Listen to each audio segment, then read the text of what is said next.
Q2 एक point charge है, Q1 भी एक पॉइंट चार्ज है। तो हमने R जो पोजीशन वेक्टर ड्रॉ किया Q2 का विथ रेस्पेक्ट टू Q1, तो इसका यूनिट वेक्टर क्या हो जाएगा सर? Are cap. ठीक है, आर का यूनिट वेक्टर क्या हो गया? आर कैप हो गया। ओके, हमें यह चेक करना है कि Q2 पर Q1 कितना फोर्स लगाएगा। ओके, तो देखते हैं। तो एक फोर्स तो इस पर लग रहा है जी, राइट। यह एक फोर्स फील कर रहा है, उस फोर्स का वैल्यू हम लोगों को देखना है कितना होगा। ठीक है, तो by Coulomb's law, Coulomb's law से क्या हो जाएगा? तो F इक्वल टू क्या होना चाहिए? तो K times Q1 times Q2, Q1 times Q2 दोनों का मैग्नीट्यूड लिया है, ओवर क्या होता है? R square. यह तो मैग्नीट्यूड हो गया, फोर्स का मैग्नीट्यूड हो गया Q1 Q2 over r square, K times Q1 Q2 over r square. और इस फोर्स का डायरेक्शन क्या है? आर कैप है। तो यहां हमने लिख दिया आर कैप। ठीक है ना? अब देखते हैं तो क्या होगा? K times Q1 times Q2 over r square, r cap, ऊपर नीचे आर से मल्टीप्लाई कर दीजिए, आर ओवर आर से मल्टीप्लाई किया। अब देखते हैं क्या होगा। तो K times Q1 times Q2 over r square और आर, ये दोनों मिलकर क्या बन गया? R cube, r r cap. ठीक है, और देखिए हमने पढ़ा था ना कि आर कैप का फॉर्मूला क्या होगा? वेक्टर आर ओवर आर, या इसी को मॉडुलस में पढ़ा था ऐसे। ठीक है, सिंपली इसे ऐसे भी लिख सकते हैं। ठीक है, vector r over r equal to r cap. तो आर आर कैप कितना बनेगा? Vector r. तो इस आर आर कैप को क्या लिख सकते हैं? वेक्टर आर लिख सकते हैं।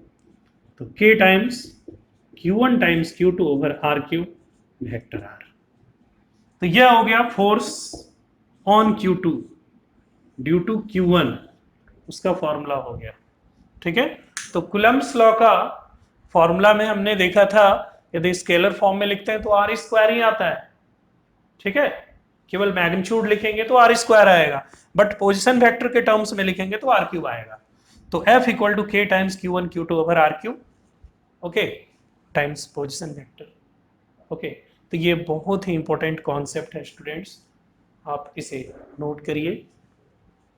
ओके, तो हमने ढेर सारा बेसिक्स पढ़ लिया है, कॉन्सेप्ट्स पढ़ लिया है, और अब हमारे लिए बहुत ही इजी हो गया है आगे का क्वेश्चन पढ़ना।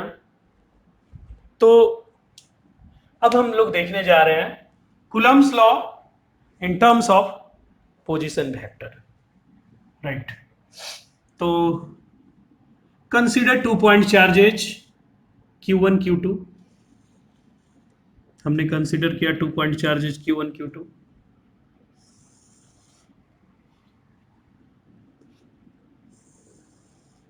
यह तो हो गया एक्स एक्सिस, वाई एक्सिस। ठीक है ना? तो यहां पर एक पॉइंट चार्ज Q1 है और यहां पर Q2 है। ठीक है, इन दोनों के बीच का एक फिक्स डिस्टेंस R मान लेते हैं। तो R1 is the position vector of point charge Q1, R2 is the position vector of point charge Q2। ठीक है, इसको ऐसा मिला देते हैं, राइट। अब हमें फाइंड करनी है, ये तो हो गया R। ठीक है ना? तो अब हमें, चलो इस पॉइंट को लिख देते हैं A और इसको लिखते हैं B। तो Q1 रखा हुआ है पॉइंट A पर और Q2 रखा है पॉइंट B पर। R1 is the position vector of point A, R2 is the position vector of point B। ठीक है, चलो। तो यहां पर सबसे पहले Q2 Q1 पर फोर्स लगा रहा है कितना, F12, और Q2 Q1 पर लगा रहा है F12, 1 पर लग रहा है, 2 लगा रहा है। अब देखो Q2 पर भी तो लग रहा है फोर्स, तो वो कितना लग रहा है, दिस इज F21। पहले के लेक्चर में इसे देख चुके हैं हम लोग, ठीक है ना। तो हम कह सकते हैं कि R1 is the position vector of R1 equal to R2,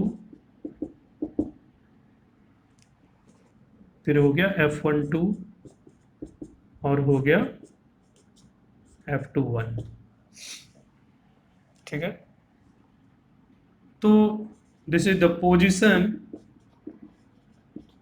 vector of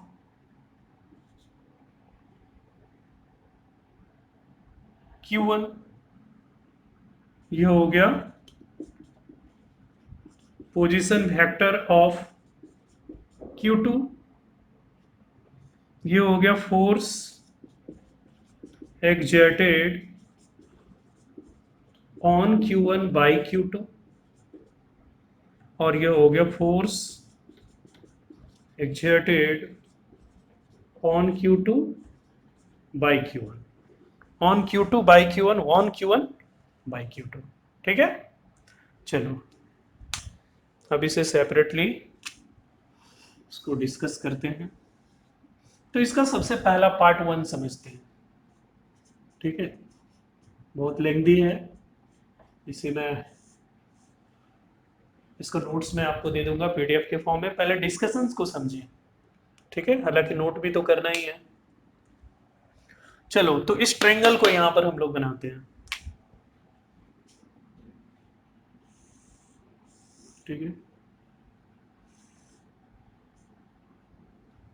तो यह तो हो गया R1, यह है R2, ठीक है, और यह क्या हो गया F12, इसे वेक्टर R ले ले, ठीक है। तो हम जानते हैं कि इस डायरेक्शन में यदि हम लिखते हैं, यहां पर क्या है, यहां तो था Q2 और यहां है Q1, ये हो गया O A B, Q2 और Q1। इसको क्या लिख सकते हैं, इस वेक्टर R को क्या लिख सकते हैं बताओ, यह वेक्टर R किधर की ओर जा रहा है, इस ओर जा रहा है,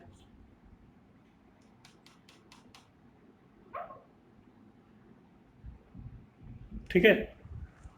यह Q2 से Q1 की तरफ जा रहा है, इसलिए R21 लिखेंगे इसे, ठीक है।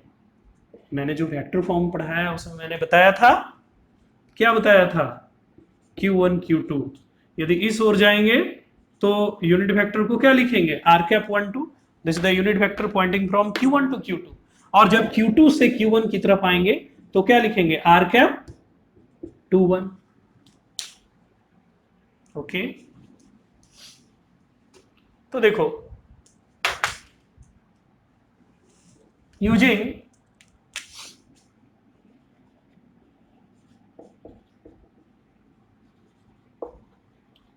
ट्रायंगल लॉ क्या हो जाएगा जी, तो देख OB plus BA equal to OA, हम लिख सकते हैं OB, देख इसके हेड पर, सॉरी कुछ छूट गया था, यानी R2 वेक्टर के हेड पर R21 वेक्टर का टेल है, तो OB plus BA equal to क्या हो रहा है, OA।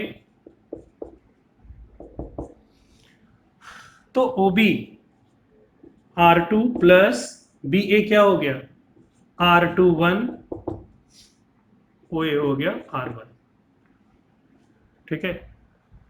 कुछ लोगों के पास ट्रायंगल लॉ का नॉलेज नहीं होता है कि, लेकिन फिर भी वो इसे रट्टा बहुत अच्छा लगाते हैं, बढ़िया है।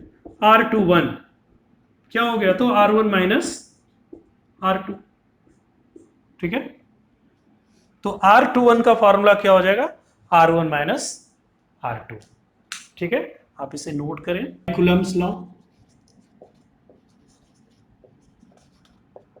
कूलम्ब्स लॉ से हम क्या लिख सकते हैं जी? तो F12 मैग्नीट्यूड क्या होगा F12 का? इस F12 का मतलब क्या, 1 पर जो लग रहा है, Q1 पर जो लग रहा है, Q2 के कारण उस फोर्स का मैग्नीट्यूड हमें लिखना है। तो बहुत ही सिंपल है, K times Q1 times Q2 over इस डिस्टेंस को हम लोग क्या लिख सकते हैं, इसके वेक्टर R21 का मैग्नीट्यूड क्या होगा, R21 सिंपली। ठीक है, तो R21, ठीक है, स्क्वायर। ओके, तो होता है ना, ये मैग्नीट्यूड हो गया K times Q1 times Q2 over R square. ठीक है, अच्छा, और इसकी डायरेक्शन क्या होगी, R21 की डायरेक्शन क्या होगी, तो R कैप 21, ए की वेक्टर ए की डायरेक्शन क्या होगी ए कैप, वेक्टर बी की डायरेक्शन क्या होगी बी कैप। तो वेक्टर R21 की डायरेक्शन क्या होगी, वेक्टर R12 की डायरेक्शन होगी R कैप 12, वेक्टर R2 की डायरेक्शन क्या होगी, वेक्टर R कैप 21। तो देखो डियर, यह तो मैग्नीट्यूड हो गया, और इसके डायरेक्शन को क्या लिख सकते हैं, R कैप 21। ठीक है, अब हमें क्या करना है, तो K times Q1 times Q2 over R square 21। ठीक है, और R कैप 21, यहां पर आप R21 ओवर R21 से मल्टीप्लाई कर दो। ठीक है, पिछले कॉन्सेप्ट में किया था, तो ये क्या हो जाएगा, ये दोनों आर आर मिलकर क्या हो जाएगा, ये R स्क्वायर है, ये R है सिंपली। तो K times Q1 times Q2 over, ये तो क्यूब हो जाएगा R क्यूब 21, और ये हो जाएगा R21 R कैप 21। ठीक है ना, तो इसको थोड़ा सा अच्छे ढंग से लिख देते हैं, K times Q1 times Q2 over, देखिए इसको यदि मॉडुलस के टर्म में लिखेंगे तो वेक्टर R21 का होल क्यूब। ठीक है, और यह क्या हो गया, देख आर आर कैप, हमने पढ़ा ना अभी कि आर कैप इक्वल टू क्या होगा, वेक्टर R बाई R, तो वेक्टर R इक्वल टू क्या होगा, आर आर कैप। ठीक है, तो मैग्नीट्यूड डायरेक्शन, देख ये R21 वेक्टर R21 की मैग्नीट्यूड है, और ये डायरेक्शन है। ओके, तो यह क्या हो गया, R21, और फाइनली हमें आंसर मिलेगा फिर K times Q1 times Q2 over, अब R21 को क्या लिखेंगे, R1 माइनस R2, ये तो हो गया होल क्यूब, और R21 को लिख दिया R1 माइनस R2। ठीक है, कंक्लूजन में भी मैं लिखवाऊंगा, तो F12 जब आएगा तो क्या हो गया, R1 माइनस R2, यहाँ R1 माइनस R2, क्यूब तो आएगा ही। ओके, तो देखा आपने बेसिक्स का कमाल, बेसिक्स यदि आपका क्लियर होगा तभी ये सारा का सारा कुछ समझ में आएगा, आप इसे नोट करें। ओके, अब इसका पार्ट 2 देखते हैं, सेम वैसा ही प्रोसीजर होगा। तो अभी हम लोग क्या देख रहे हैं कि Q2 पर फोर्स कितना होगा, F21, Q2 पर फोर्स होगा F21, राइट। तो देखिए इस बार हम वेक्टर को कैसे लिखेंगे, Q1 से Q2 की तरफ जा रहे हैं, तो वेक्टर यह कौन सा वेक्टर हो जाएगा, R1 से 2 की तरफ आ रहे हैं, R1, पहले क्या लिखे थे, 2 से 1 की तरफ जा रहे थे, यह फोर्स किधर से आ रहा है, इधर से आ रहा है, तो इस डायरेक्शन में R12 हो गया, और इसका मैग्नीट्यूड को क्या लिख सकते हैं, R12 के मैग्नीट्यूड को, वेक्टर R12, इसका मैग्नीट्यूड क्या होगा, R12 का मॉडुलस, और इसका डायरेक्शन क्या होगा, R12 कैप। ठीक है, आइए फिर से ट्रायंगल लॉ अप्लाई कर दीजिए। तो यूजिंग ट्रायंगल लॉ क्या हो जाएगा जी? तो O A plus A B equal to O B, O A plus A B equal to O B. तो कितना हो जाएगा? R1 plus R12 equal to R2, ठीक है। यानी R12 को क्या लिख सकते हैं? R2 माइनस R1 लिख सकते हैं, है ना? ओके, वही कूलम्ब्स लॉ अप्लाई करना है। तो by Coulomb's law, Coulomb's law से क्या होगा तो देखते हैं। तो इस बार फोर्स क्या है? F21। तो F21 की मैग्नीट्यूड क्या लिखेंगे? K times Q1 times Q2।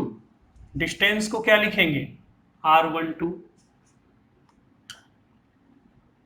R12 का स्क्वायर। और इस फोर्स का डायरेक्शन क्या लिखेंगे R के टर्म में?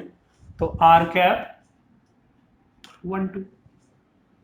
फिर क्या होगा? तो K times Q1 times Q2 R square 12 R cap 12।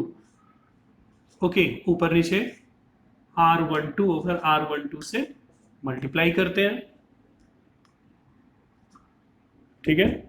तो क्या बन जाएगा? K times Q1 times Q2 over, ये देख, R क्यूब R12, और ये दोनों मिलकर क्या हो गया? ये दोनों मिलकर तो बन जाएगा, डायरेक्ट मैं लिख दे रहा हूं, वेक्टर R12। और वेक्टर R12 क्या है? इसको एक स्टेप और आगे लिख देते हैं। तो K times Q1 times Q2, इसको लिख सकते हैं मॉडुलस ऑफ R12 का होल क्यूब, ठीक है। इसी को लिखने का तरीका है भाई, R12 को मॉडुलस ऑफ R12 लिख दिया, क्यूब था क्यूब लगा दिया, तो ये हो गया R12। तो R12 क्या है? R2 माइनस R1 है। तो K times Q1 times Q2, ठीक है, R2 माइनस R1 का होल क्यूब, और इधर हो गया R2 माइनस R1, ठीक है। तो ये हो गया कंप्लीट डिस्कशन, ठीक है, Coulomb's law in terms of position vector. आप इसे नोट करें। टू चार्जेज है Q1 एंड Q2, ठीक है, और इन दोनों के बीच में फोर्स फाइंड करनी है। तो सपोज कि यहां पर ऑरिजिन है हमारे पास, ठीक है। तो क्या हो गया? Q1, Q1 का पोजीशन फैक्टर क्या है? R1, और Q2 का पोजीशन फैक्टर क्या है? R2, right. तो यहां जो फोर्स लग रहा है यह क्या हो गया? F12, और Q2 पर जो लग रहा है वो कितना है? F21, right. तो F12 का जो वैल्यू आएगा वो कितना होगा? K times Q1 times Q2 over कितना आता है? R1 माइनस R2 का whole cube, R1 minus R2, ठीक है। और F21 का फॉर्मूला क्या बनता है जी? K times Q1 times Q2 over R2 minus vector R1 whole cube R2 minus R1, ठीक है। तो इस तरह से यह कंप्लीट होता है Coulomb's law in terms of position vector. Okay, thank you. फिर नेक्स्ट वीडियो लेक्चर में मिलते हैं।